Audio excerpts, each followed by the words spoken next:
Welcome to another episode on the 35 series. And today we're gradually moving to the end of the 35 lessons that I have learned as an adult living on planet Earth. Today we're looking at lessons 30, 31, and 32. And lesson 30 is the fact that you should prioritize rest. You know, sometimes we like to say things like, oh, I've not slept for the past 5 days. And for us, it's like a badge of honor, right?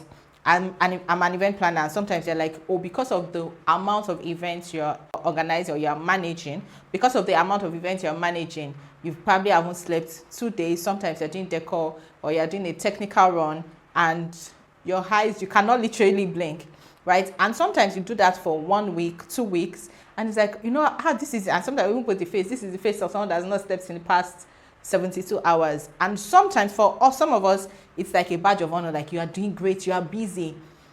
But it is important to prioritize rest. Yes, rest is not, maybe because the idea of rest is I'm not actively doing something, like I'm not working, I'm not being productive. It feels like it's not important. I need to keep it moving, keep moving on, and things like that. But rest should be part of your hard work strategy. Yes, as you're working hard, plan to rest, prioritize rest. Don't be that person that at the end of the day your body is like, Oga, you have overworked me, I'm not able to move anymore. Don't make sure that your body gets to that point, because burnout is real. Trust me, mental burnout, body burnout is real. So create time to rest. It's not, sometimes people will say, oh, you're resting, you're enjoying, so you're resting. It's not an enjoyment type of thing. It's my body needs this, my mind needs this. This is important for me to be able to function, right? So prioritize rest. It is not one of those things you do when you have nothing to do. Put it as part of your plan and let everybody know, oh, this time I'm resting. I'm not able to attend to you at this point in time. This is priority to me. Don't feel guilty communicating the fact that, oh, I'm resting. Maybe you're taking a vacation or you're just taking a break to say, you know what, today my brain needs to rest, right? Take it. The world will not crumble. Heaven will not fall.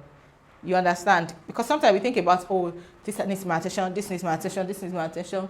Yes, they all need your attention, granted. But your body, you also need your attention and you need to rest. So prioritize your rest. Lesson 31 is the fact that if you don't have plans for yourself, others will make plans for you. People would make plans for you. You know, we typically say that the world abhors or nature abhors vacuum. So if you don't have any plan for yourself, you don't have anything you want to do with your life, trust me, there'll be people or nature, in quotes, would have plans for you. And sometimes these plans are not plans that would lead you in the path of fulfillment. These plans are not plans that would lead you in the paths that you actually would want to go. So this is me telling you that don't live your life based on, oh, what is this person doing? I can copy it. Or just living your life on vibes alone. Well, let's see what tomorrow brings. Yes, let's see what tomorrow brings. But what are the things I want to do tomorrow? What are the steps I'm taking today to lead to the tomorrow or the future that I have envisioned or the future that I see myself in, right? So don't just live your life based on, for many of us as Nigerians that grew up in Nigeria, you know that your secondary school was selected for you. Your primary school was selected for you. Maybe you didn't have a choice in that because you were not grown. You didn't have that much sense. Secondary school was selected. Most likely your university was selected for you. Not just that, your course of study was selected. Maybe JAM, because of JAM, you didn't get the course you wanted, but you were moved in a particular direction, and then maybe you had a science course. Maybe you wanted to be a medical doctor, a pharmacist, whatever. You wanted to be an engineer, but no, life happened that was out of your control in a way, and then you had this other course. Even if that is your current life situation, don't continue on that path. Hold on. Before you say, yeah, somebody said I should drop my course. That is not what I have said. If it is not on your path of fulfillment, if it is not a future that you have seen for yourself, then it's okay to live a life that you believe in, live a life that you see, right? If you don't see it, you really cannot step into it. You cannot walk into it. Many other people will come and then their advice is just someone that wants to get married. you've not seen yourself in a happy, you've never seen yourself in a happy marriage, and then this guy comes, say notorious woman beater or person beater. We're like, it's not bad. The most important thing is that I'm married, right? Right? And then you go ahead with it because in your mind, you've not seen a good marriage. You don't even know what a happy marriage looks like, things like that. And then lesson 32. And lesson 32 is the pressure to have it all is a trap. Yeah, I know. On social media, we see highlights of people's life. Oh, see me. I graduated at the age of 6. I graduated university at the age of 16. I bought my first house at the age of 17. Now I own a Bentley at the age of 18. And many other things like that we see. And you're like, wait a minute. Why is my own life not like this? Which type of family did I was I born into? Or we question certain things and you're like, why don't I have it? I'm 30. Why don't I have a car? Why don't I have a house in Banana Island? Why don't I have a house in UK?